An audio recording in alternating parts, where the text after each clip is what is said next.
All right. Hey, what's going on, everyone? Welcome to the Motivation Podcast, where we talk about all things inspirational, aspirational, and motivational. Today, we have a very special guest today. Before I begin, as far as saying her name, I want to give a brief bio and behind the scenes in regards to who she is so I can properly introduce her to the Motivation audience. From brokenhearted, and homeless to working with some of the most prolific thought leaders in the business and leadership industry, Jessie is a skilled and intuitive multifunctional operator with a passion for leadership and creativity. What started as being a overqualified nanny struggling for cash resulted in running the personal lives of high-profile clientele in Southern California. And after realizing the only thing getting in the way of her living the life she wanted was herself. That's very powerful. She dove deep into her own healing and personal development journey and now works with entrepreneurs all over the world in being the leader of their life first so they can show up better as powerful leaders in their organization. Jesse, welcome to the Motivation Podcast. Thank you for having me. No, absolutely. I mean, in your bio in itself, I think the people that are watching are going to be inspired just by the bio in itself, right? Because it has so many layers of just that acknowledgement of, where I was versus where I want to be, but also taking those steps and working towards that. Can you kind of unpack the development of that moment and then also the work that you have to put in order to actually start to see some of the fruits of the labor, so to speak? Yeah, I would say one of the biggest things that really supported me in that was disconnecting myself from hustle culture. And so, I mean, if you're connected to any entrepreneur, business owner, anything on social media, you're going to get hit with just everything of, do this and don't do that. And this is the way, and this is not the way. And then you watch somebody else and they're like, no, this is actually the way, and this is not the way. And so there's so much online that sometimes you have to actually disconnect yourself from that and figure out, okay, what is the path that I want to go down? And so for me, I'm a believer, and my faith is like my number one foundation. So whether it's business, relationships, whatever, I'm always going to go into prayer. I have my own spiritual mentorship just to discuss, this is kind of where I want to go. This is what God is showing me.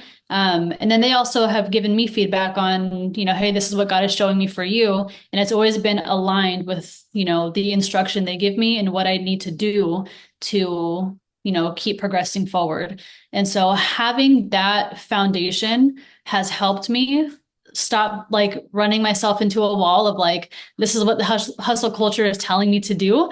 I didn't find much success with that.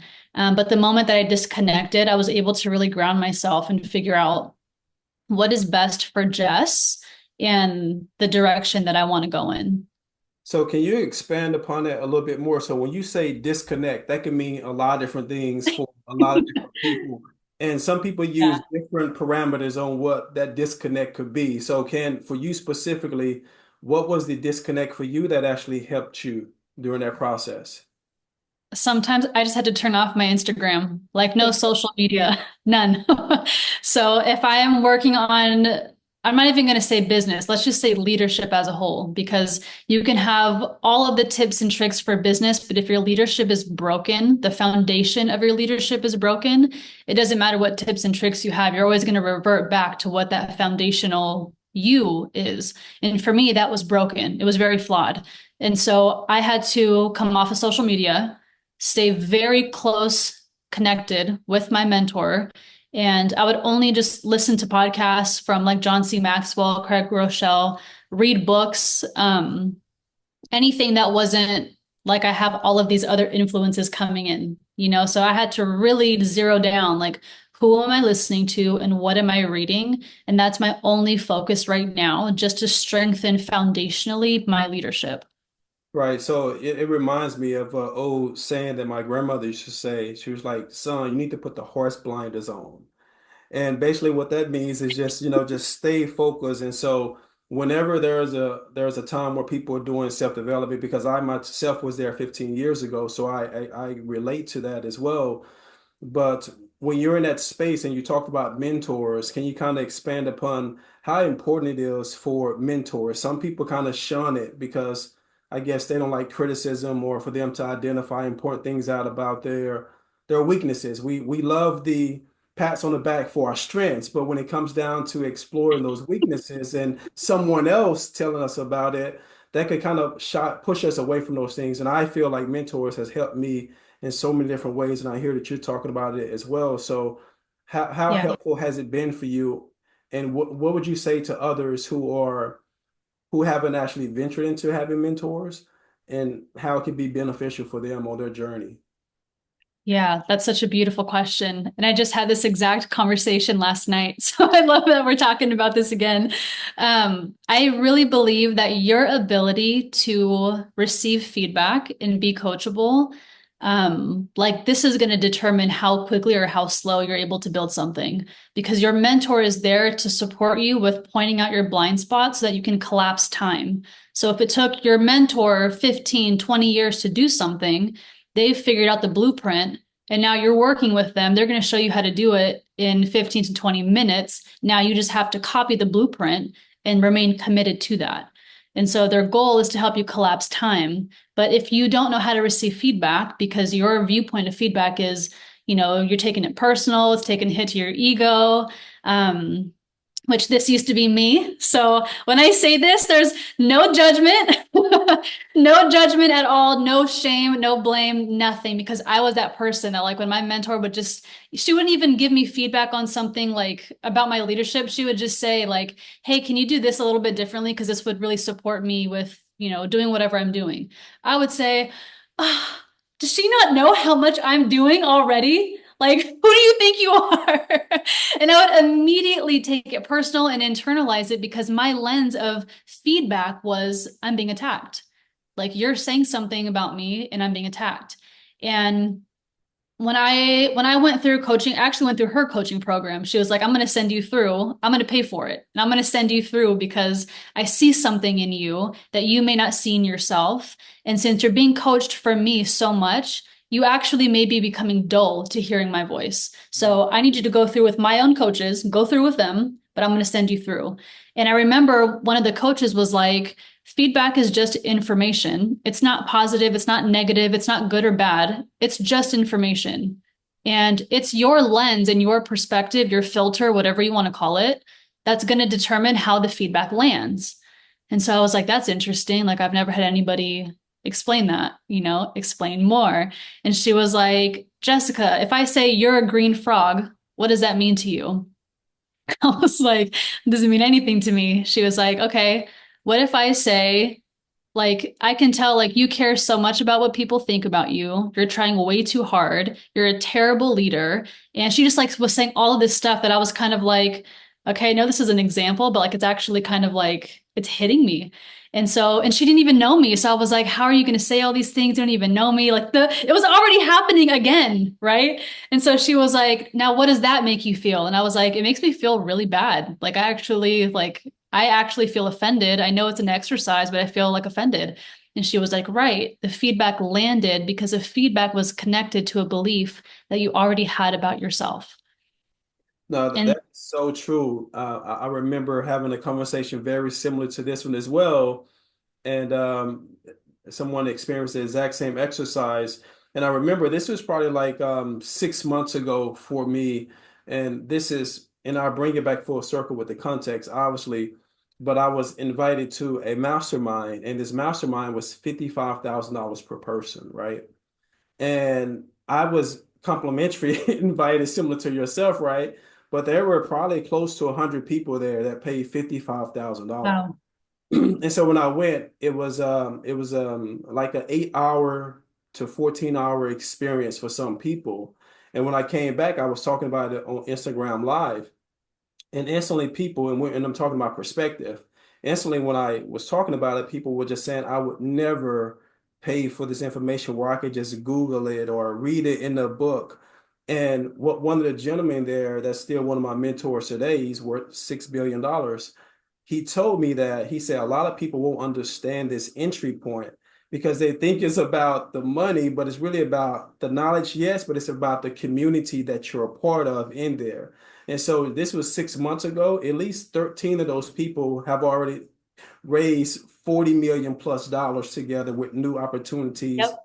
and new business. So, like you said, it's all about perspective and just making yourself vulnerable for those new open spaces. And so, I appreciate the fact that someone did that for you and you took that initiative to go through that coaching to kind of reform yourself because we are all similar to like clay. And it's on us to form ourselves and put ourselves through those different terrains to create the form that we want and create our own narrative. And that brings me to my next question. So from being being an overqualified nanny to managing high profile clients, what is the most unexpected lesson you've learned running the personal lives of others? That's a beautiful question. Man, these people are resilient. Like working with, I've always been the brokest person in the room. The brokest person in the room. And I'm so thankful for she was my I worked for her before she became my mentor, but she she would allow me to go into meetings with her where she was like, "Hey, um I mean, just for the sake of, I hate to name drop, but just for the sake of like sharing this, she was like, Tony Robbins is going to be doing like a meeting with our team, and I want you to be there. She's like, you don't need to be on camera or anything. Just sit in the corner of the room and take notes because everything he was discussing was around leadership, like how to genuinely build relationships, not so that you can sell people and make money off of people and networking so you can make more money with them. It was all about genuinely building relationships with people. And that was something that she had been trying to coach me through. But again, she was like, you may be becoming dull to hearing me always coaching you. So I need you to come into this room so you can hear somebody else. And being able to be in rooms like this, like everyone was so resilient. So it didn't matter, the conditions of business of like, one moment they're making like 1.2 million in a weekend, the next moment they're losing like 6 million. And like they're just trying to figure out like, how do I pivot? How do I find like a resolution? And they just keep going. And so like fires could be happening and like they're still on a webinar. They're still showing up. Like I'm like, what the heck? Like these people are like superheroes. Because for me at that point in my life, I had never experienced that.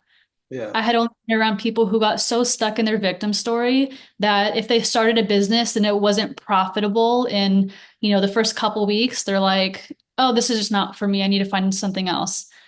And that was normal for me to see, people stuck in that victim story.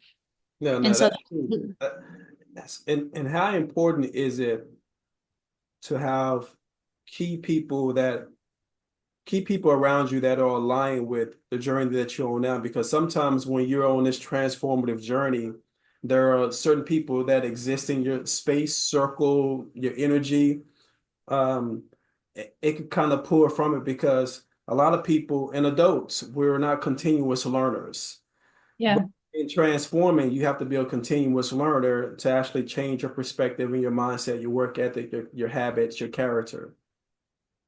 What was your experience with that, or did you have that experience in regards to? I know you stepped away from Instagram, right? A lot of different noise out there, but was there any uh, personal and environmental aspects that you had to separate yourself from or pull back from during that transformative process?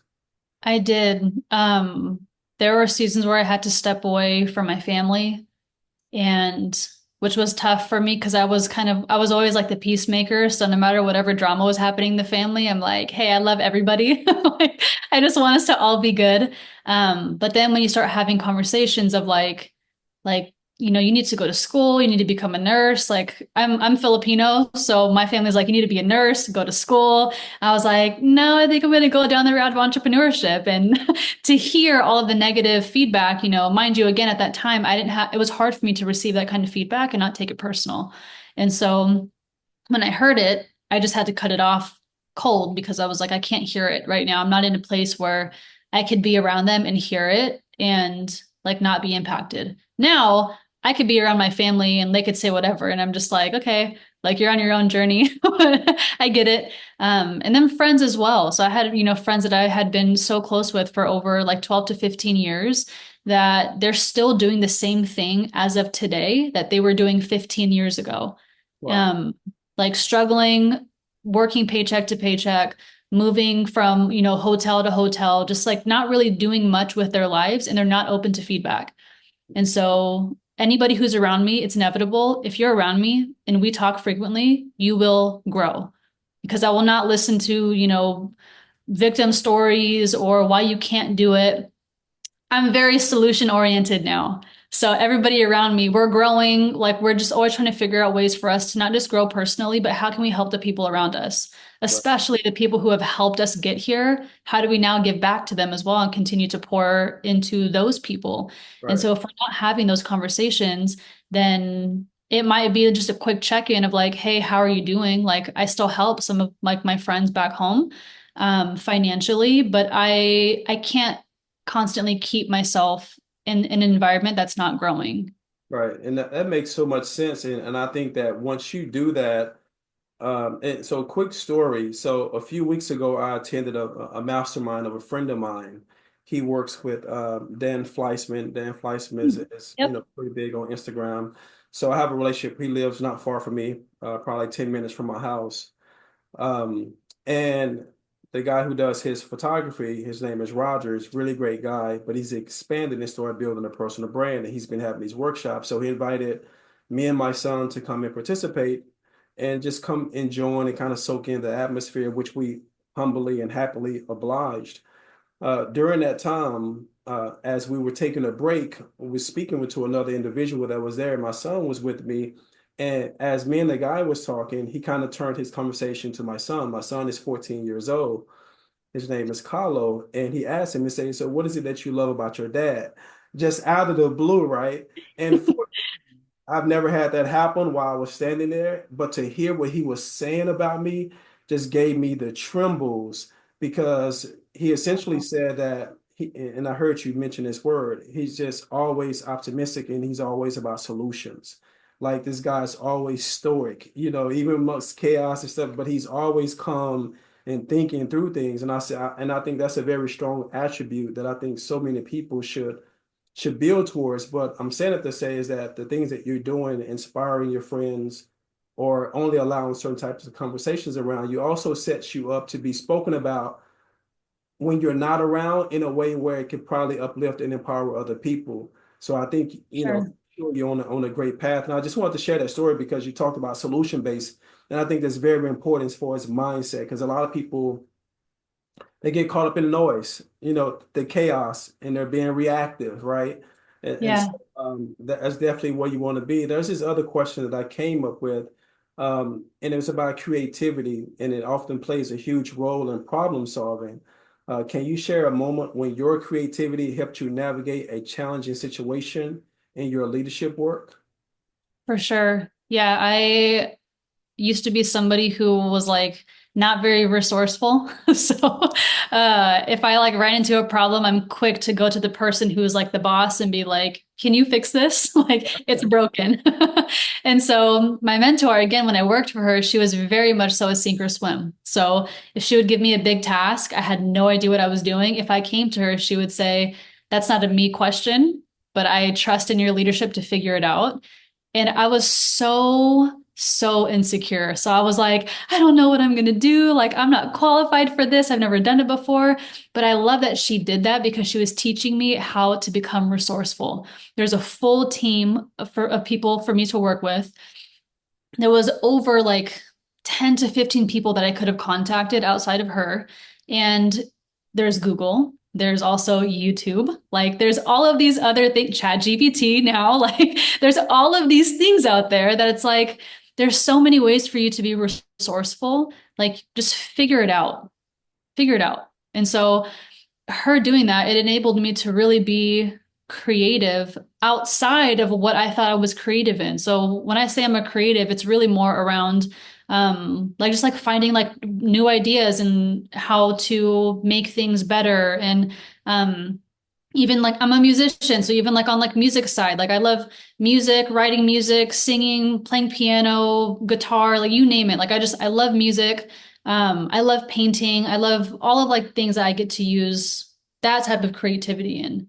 So transferring that over to the business side, it may seem like it would not really mix. But it really is just finding new ways to do things better and being okay with them being different and becoming resourceful. And so I don't think that there was one specific moment where I was like, well, this is like the biggest, the biggest thing. But I think just as a whole, learning how to become resourceful, it actually expanded me more than just in business, but even in my personal life. Because now when I see a roadblock, I'm like, okay, how do I either just jump over this thing or just break it completely in half so that I can keep Right. moving forward, you No, know? that's a great answer. And I think that I think that should be the process for a lot of people, especially for the ones who are stuck. One of my coaches used to say all the way back in high school, either you see an obstacle or you see an opportunity, right? Yes. And so when I seen a player that was bigger than me, I was like, man, this is an opportunity. Like I'm gonna get some points if I stop this dude, right? So it's about how you coach yourself along as well. And that kind of brings me to the next question is talking about as entrepreneurs, as leaders, there's still an adjustment that we have to have when it comes to mental health. And this one is, understand it's already a big topic on so many different platforms. How do you personally prioritize your mental well-being while managing high pressure roles for your clients? Because everything is energy based and you're in a position to where you're the person that everyone comes to, or the people that are working with you, they're coming to you and they're pouring all that energy into you, and you have to process it, solutionize it, and distribute it back, to those individuals. We do that as parents, we do that as friends, and we do that in our workspace as well. How do you kind Yeah. of prioritize that, or there are certain specific things you do to kind of cope yourself through those moments?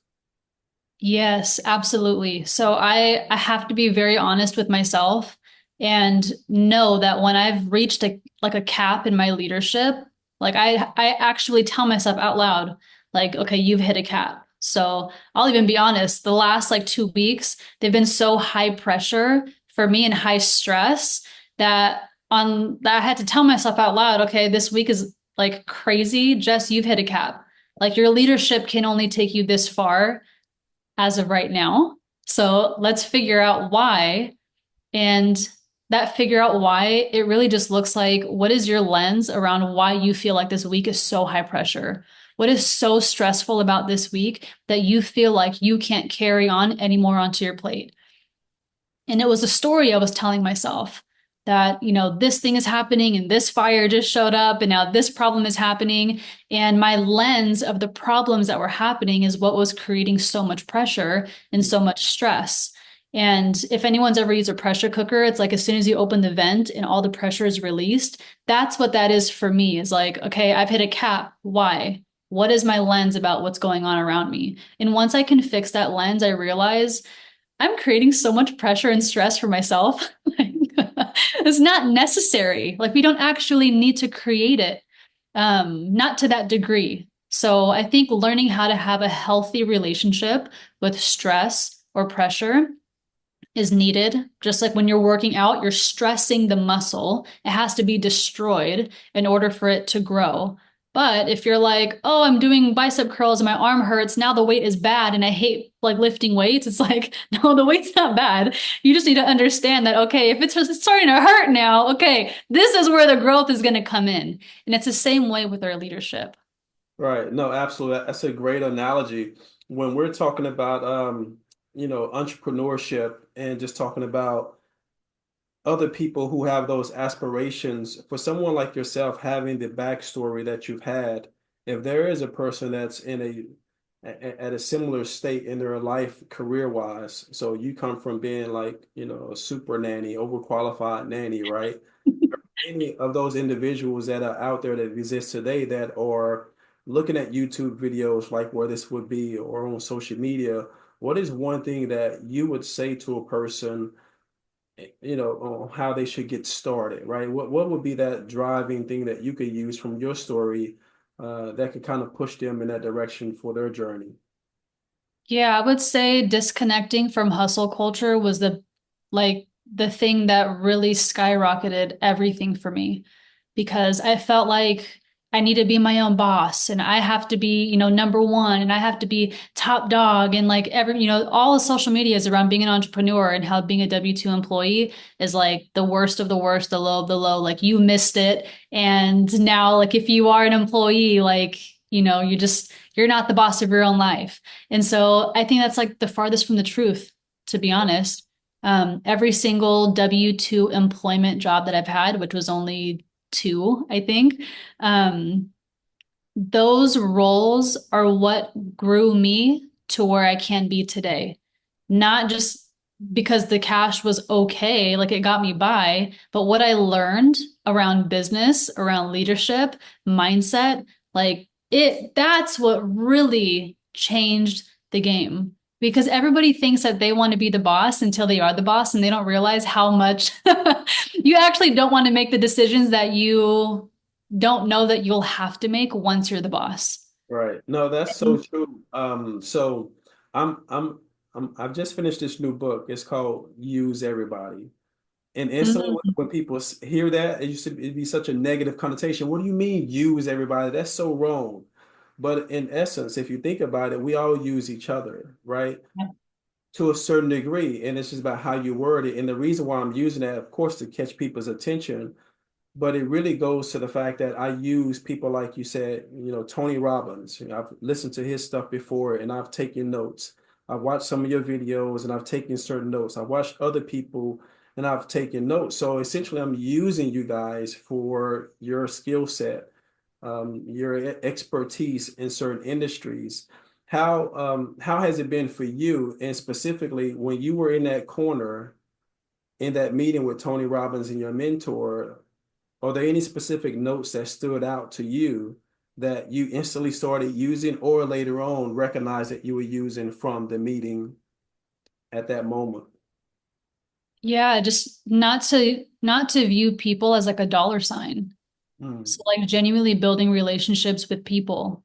And I think that's powerful even if you're not the entrepreneur, but maybe you work within an organization, not to view your teams. If you're over a team, not to view people as they're like your employee to be on like your beck and call, but to treat them like people and to be in a relationship with people because the people that you're working with, they all have their own lives. They have their own families, their own problems, things they're going through. And so I think when we can treat people like they're people and genuinely build relationships with them, that's when we can genuinely come together collectively and create a bigger impact versus, let me see who has the biggest platform and then just really try to suck up to them to try to get, you know, that next, bit of success for myself. It doesn't really work, yeah. you know. And so we had another conversation about the whole concept of jobs, and I seen Gary Vaynerchuk. He was talking to the CMO of Indeed, which is the online resume company, and Mhm. just how the psychology because of social media and so many gurus and everyone that's saying job bad, be boss, job bad, be boss, right? And so, but I think in the middle there's been a loss of connection and communication. If you go and work for a Target for 2 years, don't get down on yourself because if you have other aspirations, you're saving for that next thing. So you can actually use them, whether it be for benefits, you go and get your all your dental work done, right? And so people don't know how to use these situations and look at it as a partnership. So I look at a job as a partnership because I know that's not the end all be all. I'm gonna go over here and I'm gonna go and get this steady Eddie, but I'm gonna chip away at it and use it for the main thing. If I was a photographer and I didn't have any money, like, man, I'm gonna go over here and work at this job for 6 months, 2, 3 months. I'm gonna have the camera I want. The other 3 months, I'm gonna be building up my portfolio for my photography. And then hopefully at that point, by the end of the year, I have some clientele and some traction. And now I'm making money and I can step away from my job as an entrepreneur. So people don't talk about that part of it, when it comes to the job aspect of it. And I think that's a key ingredient. Would you kind of agree to that, or what For have you? sure. Yeah, not everyone's meant to be a business owner. That's the thing. So, Yeah. because social media is so big on everybody has to be an entrepreneur or a business owner, no, they don't. And you actually can you can still be a millionaire and be a W-2 employee, which might be very hard for people to believe, but you can. You can still make a lot of money. And there's a difference between an entrepreneur who starts something from the ground up and the entrepreneur who maybe likes to go into something that's already built and then they just want to scale it and make it better. Yeah. I'm 100% more of an entrepreneur. So I like to go into things that are already built. It's low risk and I can use all of my skill sets to help the business scale and grow and still make tons of money. And I don't have to deal with the problems that a CEO would deal with.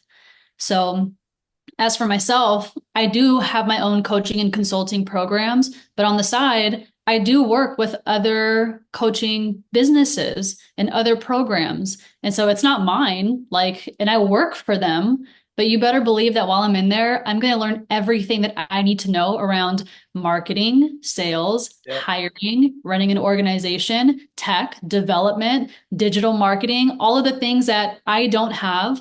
I'm learning from people who have MBAs, who have 7, 8 figure businesses, who have run Tony Robbins marketing and Molly Maids and Angie's List. Like these are all people who have generated incredible success. And by working for the company, I literally have inside access. You're paying me to learn from you. And Right. I'm going to help you scale, but you're also teaching me things that other people went to school for to get a degree for years. And I don't.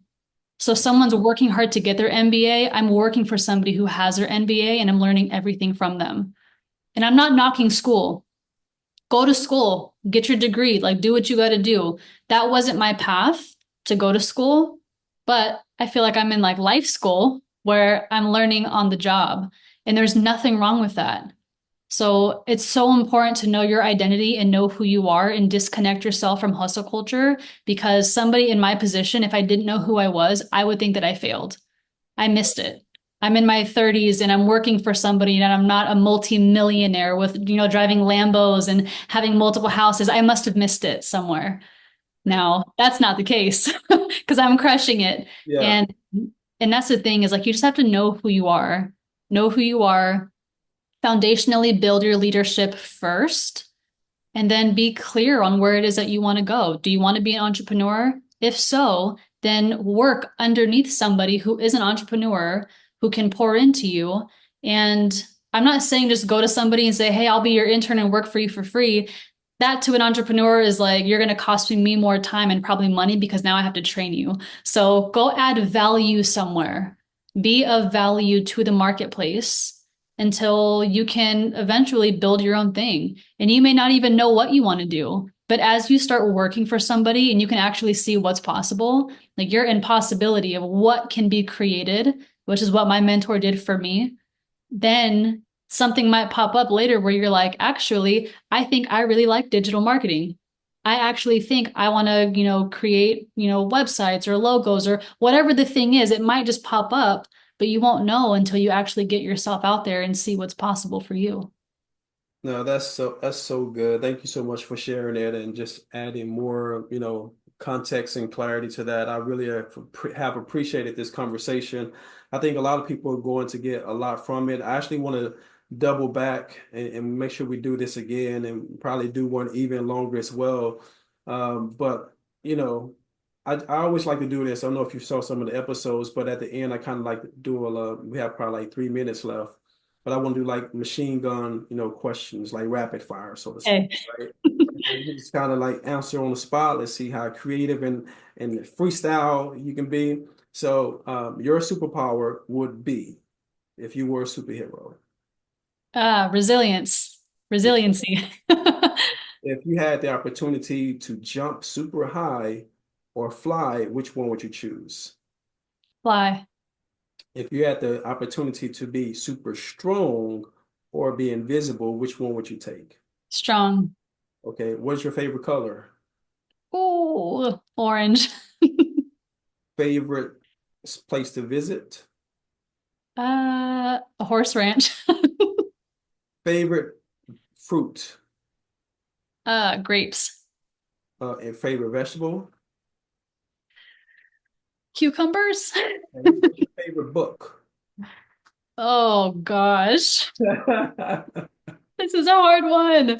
I'm gonna say Woman Evolve by Okay. Sarah Jakes Roberts. What is your favorite car, whether you own it or not? The Urus Lamborghini. Ah, I love that one. I love that one. Well, listen, Jesse, thank you so much for participating, having some fun with me, but also sharing some gems, your mindset and perspective. I think it's so refreshing to see someone like yourself sharing your type of story, but also elevating and doing what you're doing now, working with high net individuals, people with strong perspectives, and even your mentor. I applaud her for seeing in you what you possibly didn't see in yourself, which gave you the opportunity to evolve and blossom into the person that you've become today. So I appreciate her as well for, you know, kind of pointing you in that right direction with that tough criticism, you know. Yes. But let's definitely do this again. Like I said, thank you so much for joining. And I'll make sure that everyone has Yes. all your handles to be able to share, to be able to follow you on your journey, participate in whatever it is that you're doing. And let's continue to do it. I want to do an Instagram live too the next couple of weeks too, and just like Yeah. let's keep building. Let's keep building. Yes. Love it. Thank you so much for having me. Absolutely, guys. This has been another Majoration podcast with Jessie. Make sure to follow her. Make sure to engage with her. Make sure to tell her how awesome she is and whatever she has going on, please support it. Other than that, make sure to like, share, and subscribe this episode. Let me correct that. Make sure to like, share, and subscribe this major so everything is branding. Subscribe to this major so and let everyone know we exist. Talk to you guys next time. Peace. All right, there we go. Did it. We made With it. less than a minute to spare. Thank you so Less than a much for minute. having me. Absolutely. Let's